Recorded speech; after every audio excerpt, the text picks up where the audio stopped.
Hey guys, what's up? I'm back, and today I'm going to be doing a series I'm not gonna finish video.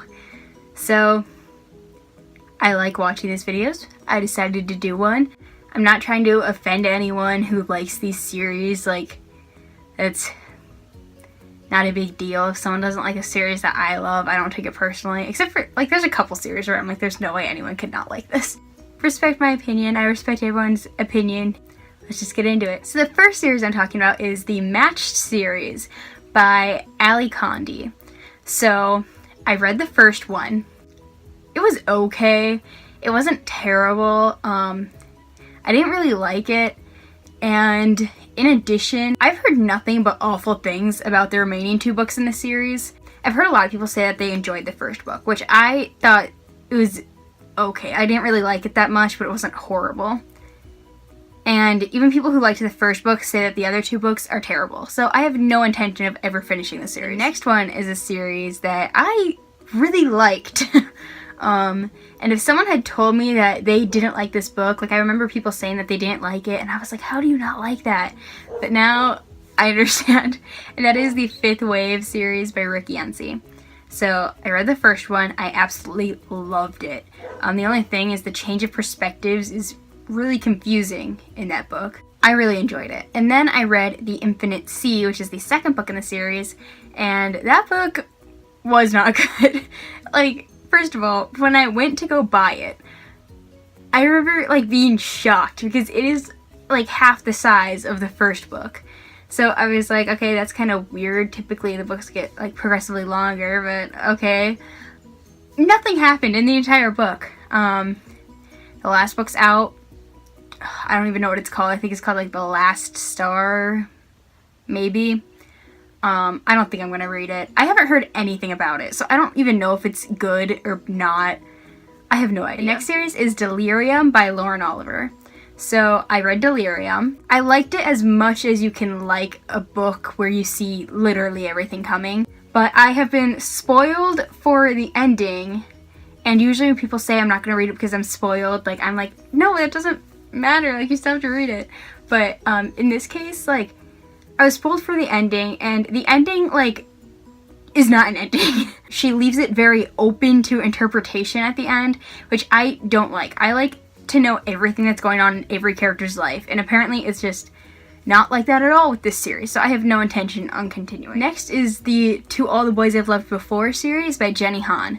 First of all, I'm not really sure why this became a series. The first one would have been fine as a standalone, but it's a series. It's a trilogy, at least. I know there's 3 books out. I think that's all that there's gonna be. Or I don't know if the third one's out yet. I know it's coming out sometime. I'm not gonna read it. I've read the first 2. The first one I didn't really like. I have no idea why I read the second one. Like, it wasn't any worse than the first one, but I didn't like the first one, so it's not really saying anything. I think I talked about this in my Unpopular Opinions book tag that I did like over a year ago, but I just, the main character, Laura Jean, I don't like her. Like, she annoys me. I don't like the series, and I don't have any plans to finish. The next series I'm going to talk about is The Selection series by Kara Cass. If you've read these books, you know how frustrating the main character is. Originally, this series was supposed to be a trilogy, and I've read the trilogy. And then there's another book that deals with like a child of 2 characters in the Selection series, which, I mean, I guess it's all one big series. It's not a spin-off series. Like, she just made it one big series. So I read that, and the main character in that book is like 10 times more frustrating than the main character in the Selection. I don't even know how I made it through that book. I don't even remember what it's called. What's the 4th book called? The Heir, that's it. And then I know there's the 5th one. I think it's called The Crown. I think that's going to be the last one. I don't really care because I'm not going to read it. It just took so much to be able to finish the first couple, especially the 4th one. And I can't go through that again. Next is the Hexhaul series by Rachel Hawkins. So I read the first 2 books in the series, and I did enjoy them. They weren't anything like spectacular, but I did like them. The thing is, I don't remember like anything that happens at all. So I feel like just to read the last book, I would have to reread the first 2, which I don't really have the desire to do that. I don't think these books were bad. Out of all the books in this list, these were like one of my favorites.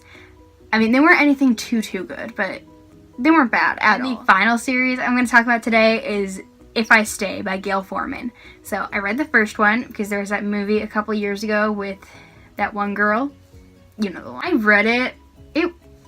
It wasn't bad. I wasn't really into it. And there's the second book called Where She Went. And Where She Went takes place like years later. I read the first couple pages, maybe the first like 20 pages or something, and I was like, yeah, I didn't like the first one enough to like care what happens to any of these characters. So then I put it down, and I have no intention of ever picking it back up again. Okay, so that was all for this video. Leave a like if you liked it, leave a comment, tell me what series you're not gonna finish, and tell me if you loved any of these series that I mentioned, if you also disliked any of the series that I mentioned. You know, just comment down below. And I'll see you next week with a new video. Thanks for watching. Bye.